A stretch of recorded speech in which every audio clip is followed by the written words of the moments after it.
안녕하세요. 임용선 목사입니다. 오늘 우리가 함께 나눌 말씀은 사도행전 25장 1절로 12절입니다.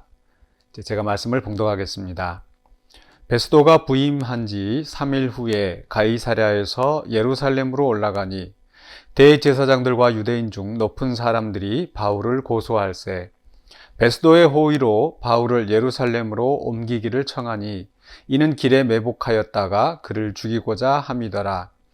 베스도가 대답하여 바울이 가이사랴에 구류된 것과 자기도 멀지 않아 떠나갈 것을 말하고 또 이르되 너희 중 유력한 자들은 나와 함께 내려가서 그 사람에게 만일 옳지 아니한 일이 있거든 고발하라 하니라.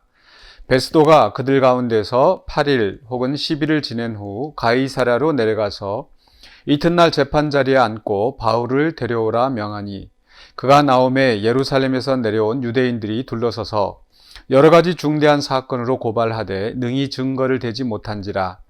바울이 변명하여 이르되 유대인의 율법이나 성전이나 가이사에게나 내가 도무지 죄를 범하지 아니하였노라 하니 베스도가 유대인의 마음을 얻고자 하여 바울더러 묻되 내가 예루살렘에 올라가서 이 사건에 대하여 내 앞에서 신문을 받으려느냐. 바울이 이르되 내가 가이사의 재판 자리 앞에 섰으니 마땅히 거기서 신문을 받을 것이라. 당신도 잘 아시는 바와 같이 내가 유대인들에게 불의를 행한 일이 없나이다. 만일 내가 불의를 행하여 무슨 죽을 죄를 지었으면 죽기를 사양하지 아니할 것이나 만일 이 사람들이 나를 고발한 것이 다 사실이 아니면 아무도 나를 그들에게 내줄 수 없나이다. 내가 가이사께 상소하노라 한데 베스도가 배석자들과 상의하고 이르되 내가 가이사에게 상소하였으니 가이사에게 갈 것이니라 하니라. 네, 오늘 말씀은 사도 바울이 베스도 앞에서 이제 재판을 받는 상황을 설명하고 있습니다. 그 전에 24장에서는 이제 벨릭스가 이제 바울을 신문하고 있었는데 이제 벨릭스의 후임으로 이제 베스도가 온 상황이었습니다. 벨릭스 때도 그 바울에게서는 사실 죄가 없는 것이 이미 심증으로 이제 벨릭스도 알고 있었지만은 그러나 24장 27절에 보니까 벨릭스가 유대인의 마음을 얻고자 하여 바울을 구류하여 두니라. 유대인들의 마음을 얻기 위해서 어떤 정치적인 그런 판단으로 지금 바울을 붙잡아 두고 있는 상황입니다. 참 안타깝죠. 이렇게 재판을 맡은 사람들이 정말 합리적으로, 법리적으로 바르게 재판을 하면은 억울한 일이 안 생길 텐데, 또 그 재판하는 사람들이 꼭 그렇게 정치적인 판단을 하며, 또 때로는 힘 있는 사람의 뒤를 봐주고 약한 사람들을 억울하게 하는 이런 경우들이 없잖아 있는 것 같습니다. 어쨌든 이런 상황 속에서 이제 바울은 이제 벨릭스의 후임인 베스도에게서 이제 재판을 받는 상황입니다. 이제 그 베스도가 부임하여서 이제 그 예루살렘에 이제 올라왔습니다. 이제 가이사랴에서 예루살렘으로 올라왔다 그랬는데 가이사랴는 그 당시에는 이제 로마의 그 행정 그 조직 안에서는 이제 예루살렘보다 큰 도시였었고요. 그리고 이제 가이사랴에서 이제 이 베스도가 이제 사실은 그 자기 그 관리로서 역할을 총독으로서 역할을 이제 감당하는데 이제 아마 예루살렘에 이제 시찰 겸 또 이제 이렇게 왔던 것 같습니다. 그런 속에서 이제 그 바울이 그 재판을 받는 상황이 있었기 때문에 이제 그 바로 그 2절에 보니까 대제사장과 유대인 중 높은 사람들이 바울을 고소하였다. 이제 새 총독 앞에 이제 이 대제사장과 또 유대인들 높은 관리들이 이제 바울을 고소하고 있습니다. 그런데 지금까지도 그래 왔었지만은 사실 이들은 지금 이제 무고하게 아무런 죄가 없는 바울을 사실은 거짓 증거로 또 모함해서 이렇게 바울을 고소하고 있는 상황입니다. 그래서 그들은 이제 이 베스도에게 또 특히 이제 고소한 이유가 보니까 그 바울을 예루살렘으로 데려오도록 지금 현재 바울은 지금 가이사랴에 있지 않습니까? 근데 이제 예루살렘에 데려와서 이제 신문을 받게 해달라라고 이렇게 얘기를 합니다. 또 자기들의 어떤 그 군중 또 무리 들의 그 어떤 그 힘을 가지고 이제 베스도에게 압력을 넣는 상황이죠. 그런데 사실 또 이들이 이렇게 그 바울을 데리고 온 이유가 뭡니까? 그들은 어떤 공정한 재판을 위해서 그런 게 아니었습니다. 그들은 3절에 보니까 바울을 예루살렘 옮길 청한 이는 길에 매복하였다가 그를 죽이고자 함이었더라. 그러니까 재판을 통해서 뭔가 사실을 밝혀내고 또 논쟁을 통해서 어떤 합리적인 판단을 하는 것이 아니라 오직 이들의 마음 속에서는 이제 바울을 죽이는 것밖에 없었다라는 거죠. 참 안타깝습니다. 그 정도 대제사장이고 또 유대인들의 높은 관리라고 한다면 적어도 그들도 하나님을 믿는다고 하는 사람들일 텐데 이런 술수와 또 음모, 모함에 의해서 이제 바울을 죽이려고 한다는 거. 그 전에 또 예수님을 그렇게 했었던 것을 생각하면 또 크게 이상할 것도 없지만 어쨌든 하나님을 믿는다고 하는 사람들이 이렇게 무조건 상대방을 죽이려고 하고 또 거짓말을 들어가면서까지 이제 모함하면서 죽이려고 하는 이런 것들을 보면은 참 안타깝습니다. 그래서 이 말씀 속에서 우리 성도들도 또 우리가 각오해야 될 부분은 또 우리도 이렇게 무고하게 고소당할 수 있다라는 거, 또 아무런 죄도 없이 비방당할 수도 있고요. 또 때로는 또 이런 법적인 문제가 아니라 하더라도 그저 떠도는 말에 의해서 우리가 그렇게 또 억울하게 누명을 쓰고 또 비방을 받는 경우가 있는 것 같습니다. 그러할 때 우리 바울도 그런 또 비방을 당했었다라는 거, 예수님도 사도들도 또 그런 비방을 당했었다는 것을 우리가 기억하면서 또 우리가 참아내는 그런 자세를 취해야 되겠다는 생각입니다. 그러면서 또 한 가지 이제 생각할 것은 이렇게 무고한 또 무조건 죽이려고 하는 이 사람들의 고소에 대해서 바울은 거리낄 것이 없었다는 거죠. 바울도 스스로 이야기를 합니다. 바울은 내가 죽을 죄를 지었으면 11절입니다. 내가 죽을 죄를 지었으면 죽기를 사양하지 않겠지만 그러나 이 사람들이 나를 고발한 것들이 다 사실이 아니다. 또 아무런 증거가 없지 않느냐. 그래서 바울은 거리낄 것이 없는 그러한 삶을 살았습니다. 그들의 율법에도 거리낄 것이 없었고 또 하나님과 사람 앞에 대하여서 아무런 죄가 없었다라는 거죠. 우리 예수님께서도 말씀하시기를 너희가 죄가 있어 핍박을 당하면 성경에 또 사도들도 그런 권면을 우리에게 하죠. 우리가 죄가 있어 핍박을 당하면 우리는 아무런 유익이 없습니다. 죄가 없음에도 불구하고 이런 핍박을 당할 때 또 그 고난이 또 하나님의 뜻 안에서 또 선한 열매를 맺을 수 있겠죠. 그래서 우리가 살아갈 때에 거리낄 것이 없이 우리가 정말 진실되게 살아가는 거 너무나 중요합니다. 또 이렇게 진실되게 살아도 우리를 무고하게 고소하고 고발하고 죽이려고 하는데 우리가 조금이라도 흠집이 있으면 또 안 되지 않겠습니까? 그래서 우리 성도들은 바울과 같이 또 거리낄 것 없이 정말 하나님 앞에 또 사람들에 대하여서 또 순결한 삶을 또 진실된 삶을 살아가야 되겠습니다.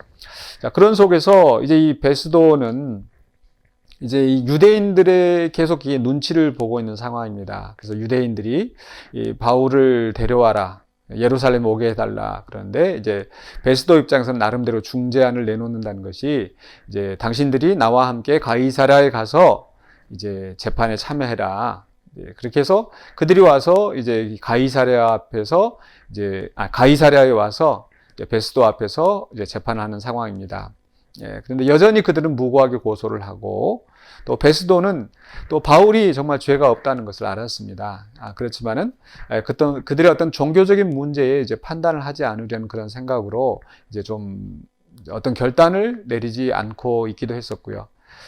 그런데 죄가 없는 것을 또 알았으면 또 풀어주면 되는데 그 전에 벨릭스가 그랬던 것처럼 베스도 역시 9절에 보니까 유대인의 마음을 얻고자 하여 또 역시 정치적인 판단을 하는 겁니다.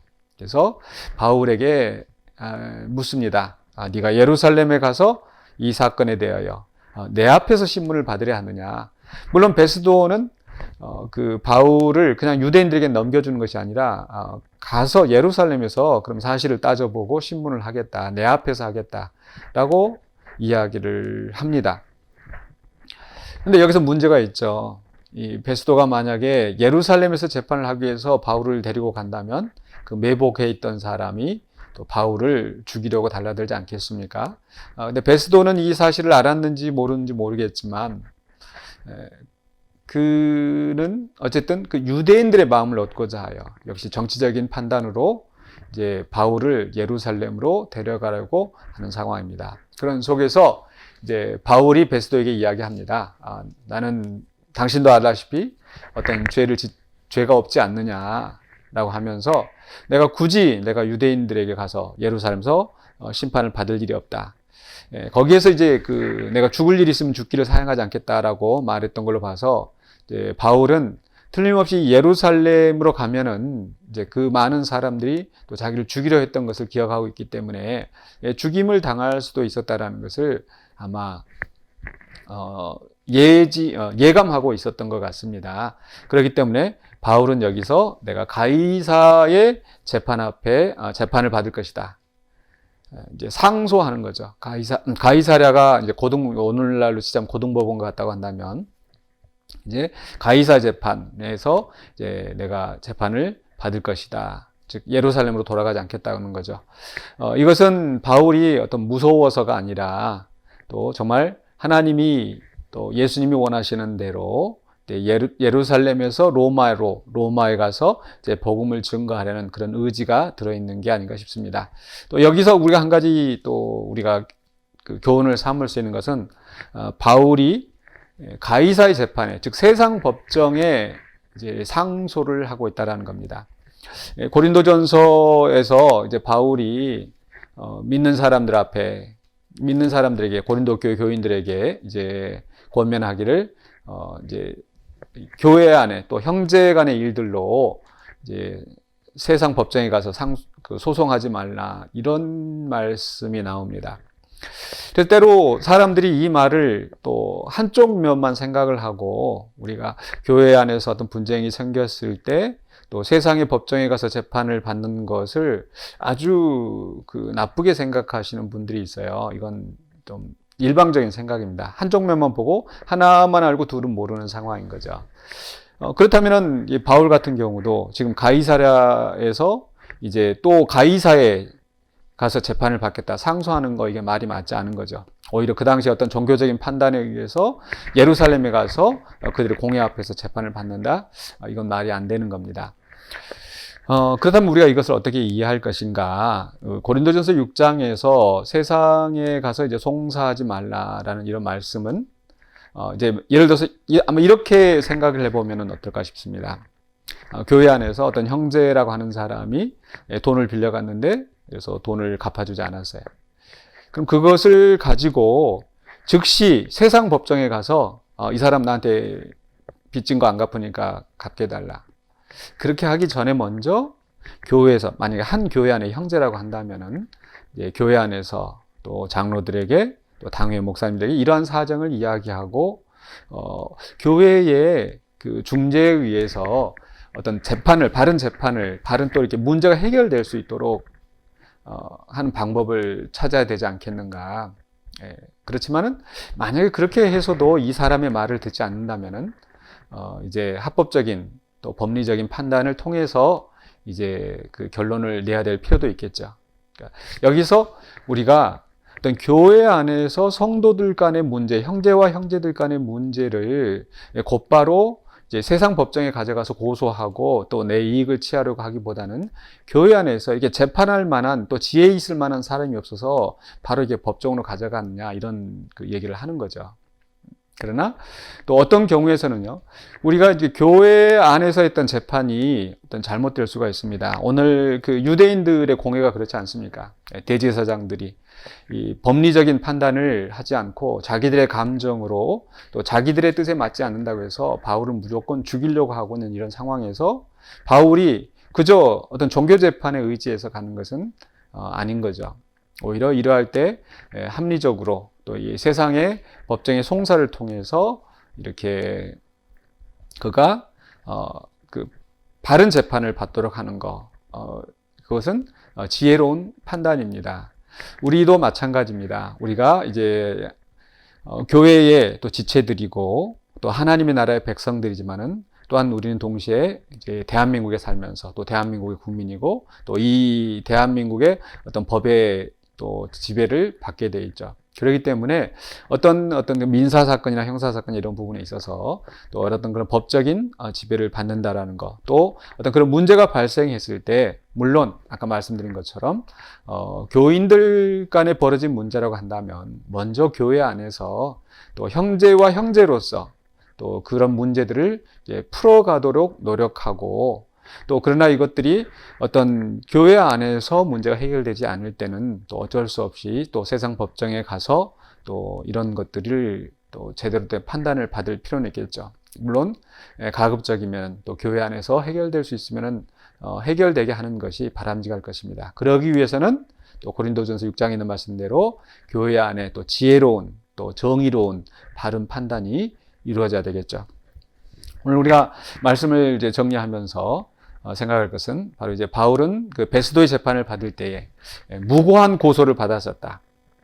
그러나 죄 없이 그렇게 바울은 거리낄 것이 없는 그런 삶을 살아왔었다라는 것. 그런 속에서 또한 지혜롭게 이제 또 가이사의 재판에서 상소하는 또 그런 방법을 통해서 또 하나님의 뜻을 이루어가는 그런 선택을 하였다라는 것을 기억하면서, 또 우리가 또 이 사회생활 하면서 또 신앙생활 하면서 또 우리는 또 시민으로서 살아가면서 여러 가지 복잡한 문제들 만나지 않습니까? 그러할 때 우리가 어떤 판단을 내리고 또 어떻게 살아야 될지 말씀에 비추어서 또 바른 삶을 살아가시는 또 저와 여러분이 되시기를 주의 이름으로 축원합니다. 기도하겠습니다. 거룩하신 아버지 하나님, 오늘 우리가 주의 말씀을 묵상하면서 베스도 앞에서 재판을 받는 바울을 생각합니다. 억울하게 고발을 당하지만은 그 가운데서 또 주님의 은혜를 구하며 지혜롭게 그 길을 갔었던 바울처럼 우리가 이 땅을 살아가는 동안에 우리가 핍박을 당하고 또 거짓된 고소로 모함으로 비방을 당하고 손해를 보는 일이 있을 때에 우리가 하나님의 뜻을 구하며 우리가 가야 될 또 그 길을 바로 갈 수 있도록 도와주시옵소서. 우리는 지혜가 부족합니다. 또 우리는 힘이 부족합니다. 주님께서 도와주시고 주님의 인도하심을 따라 승리하는 우리의 삶이 될 수 있도록 도와주시옵소서. 예수 그리스도 이름으로 기도하옵나이다. 아멘.